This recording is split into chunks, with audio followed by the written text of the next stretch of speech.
Donc là, on est là avec Juan aujourd'hui parce qu'on est tous les deux les auteurs de Cardzone. Mais il nous manque le troisième copain, un élément, et qui fait 33% du boulot en fait, qui est Boni, David Bonifaci. Et voilà, donc on pense à toi Boni aujourd'hui, tu nous manques un peu. Donc, Cardzone. Oui.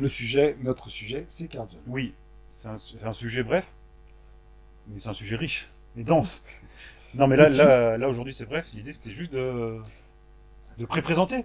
Bah oui, dire que ça existe, que ça va exister. bientôt. Enfin non, ça existe déjà. Par contre, les gens n'y accèdent pas encore, non pas. Mais nous, on a la chance, on a la chance de pouvoir les toucher. Alors les Cardzone, c'est la première fois chez les jeux au plat, c'est des jeux où il n'y a pas de film autour de la boîte. Oui. Déjà, ça c'est la première nouveauté. Donc une petite pastille sur le bord qu'on peut enlever, tac, sans déchirer la boîte.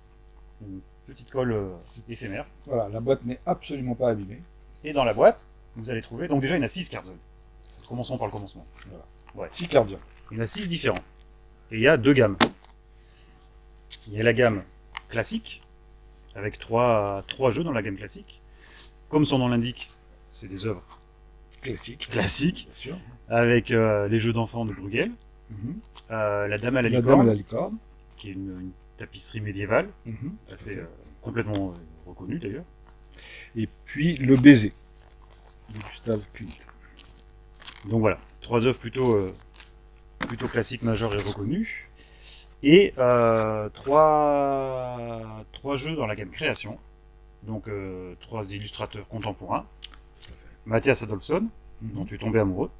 Oui. Enfin, je suis tombé amoureux de l'œuvre. De son œuvre, bien sûr, oui. Sinon, je ne le connais pas personnellement, mais...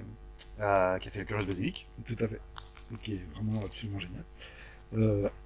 Évidemment, Brocéliande, de Pauline Détrave, qui est vraiment... qui résonne curieusement avec justement les légendes arthuriennes, etc., avec l'actualité cinématographique carrément actuelle, et voilà, et qui est illimitable.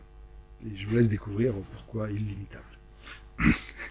Et puis bien sûr, vas-y. Et l'exploration extrême de l'ami Jérôme Jouret, qui est l'illustrateur, à qui on avait déjà travaillé sur le jeu Lincoln, et Jérôme Jouret, qui est illustrateur de plein de BD, dont la série Lincoln.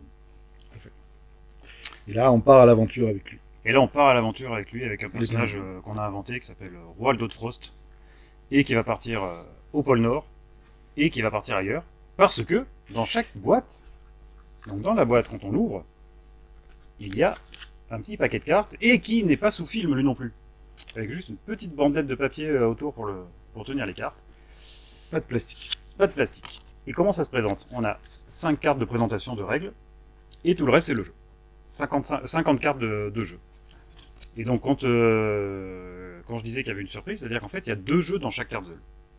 En fait, curieusement, chaque carte a 2 faces. C'est ça, là on a bossé sur des cartes, alors on a bossé super avec un imprimeur qui est génial et qui a réussi à faire des cartes recto verso. Mais c'est française. Française, en France, oui, à Lyon là d'ailleurs. Voilà, ce qui fait que vous avez un Cardzone à chaque fois sur le recto, mais vous en avez un autre sur le verso, avec une œuvre que vous découvrez qu'une fois que vous avez la boîte en main. Donc vous avez 2 jeux dans chaque boîte. Donc là forcément il y a les jeux d'enfants, et il y en a un autre que je ne vais pas montrer parce qu'on garde la surprise. Exactement. Pour chacun. Ça fait partie du jeu.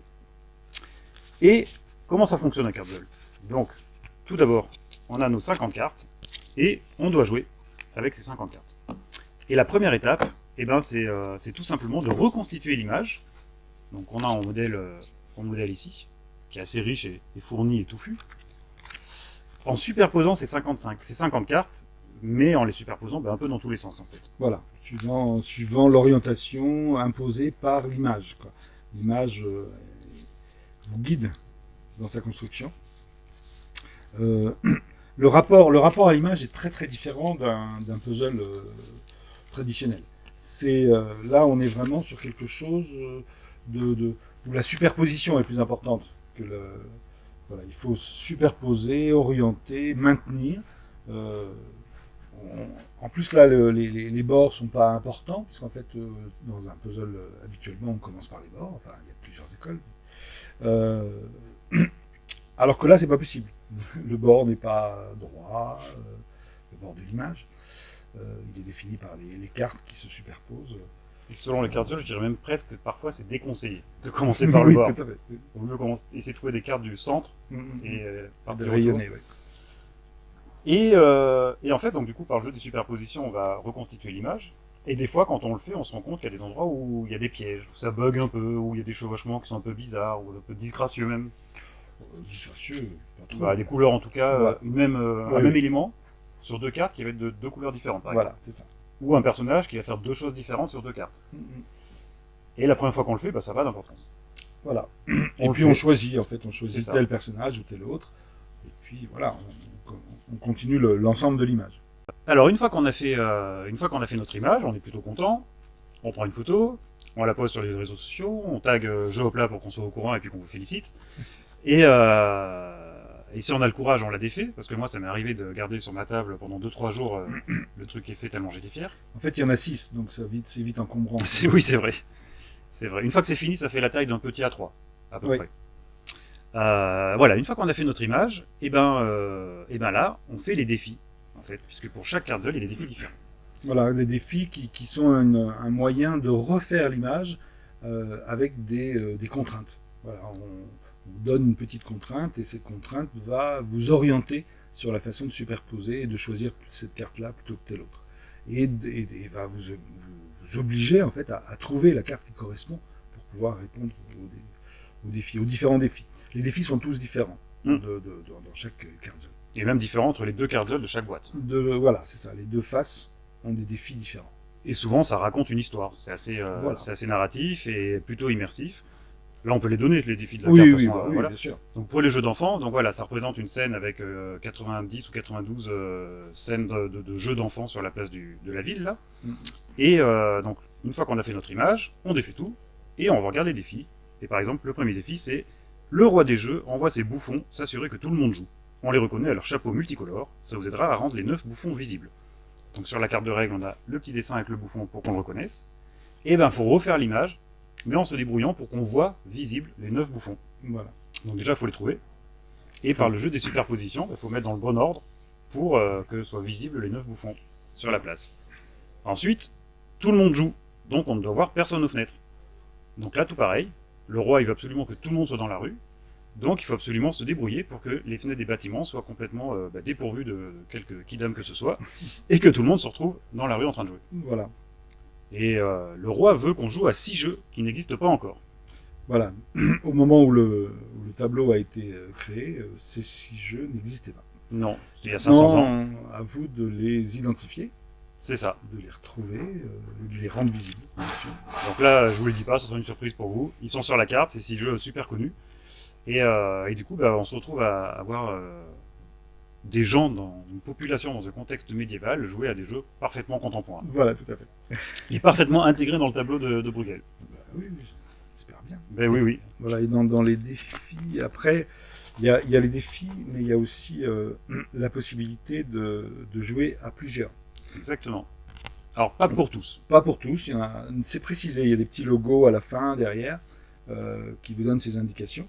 Mais donc dans celui-là, entre autres, on peut jouer à 2. Ouais. Et on peut jouer à 2 En pour parallèle. 2 cartes.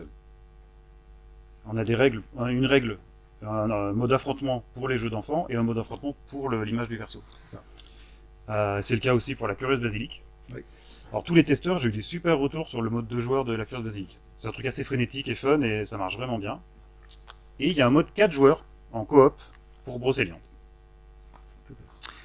Voilà. Qu'est-ce qu'on peut dire d'autre? Il y a une petite carte à la fin avec un QR code et puis un lien. En fait, là, on est en train de mettre en place un site internet qui sera en ligne le 26 août, la veille de la sortie du jeu.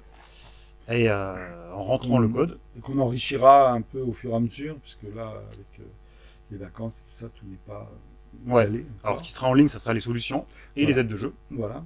Donc ça, vous les aurez dès le début. Mais vous irez pas les voir parce que vous allez être trop fort et puis vous allez arriver à faire tout comme il faut. Et puis, il ne faut pas tout dévoiler, vaut mieux découvrir qu'aller regarder avant. Et puis voilà, comme disait Rohan, il y aura du contenu sur... Voilà, des petites vidéos, des petits textes, des choses comme ça, sur les sujets, quoi, sur les sujets liés au Kerzel. Et au tableau, ou aux auteurs, aux illustrateurs, quoi. Mhm. Voilà, des choses comme ça. Voilà, qu'est-ce qu'on peut dire d'autre? qu'on est un peu excité là. Bah oui, oui, Ça oui, arrive. c'est un moment assez riche en termes d'émotion, de tension. Et voilà. On est impatient d'avoir vos retours et voir comment vous percevez, comment vous appréciez ou pas notre,